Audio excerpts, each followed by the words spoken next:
আজ 15ই আগস্ট জাতির পিতা বঙ্গবন্ধু শেখ মুজিবুর রহমানের 50তম শাহাদাত বার্ষিকী।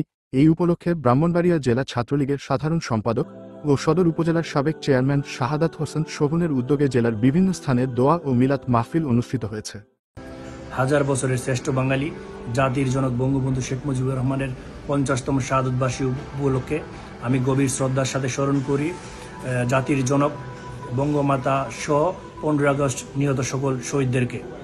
সাম্রাজ্যবাদী শক্তির তাবেদার হামিদ কারজাই ইউনূসের হামলা মামলা জেল জুলুম উপেক্ষা করে আজকে সারা বাংলাদেশের মানুষ জাতির জনক বঙ্গবন্ধু শেখ মুজিবুর রহমানকে গভীর শ্রদ্ধার সাথে স্মরণ করছে।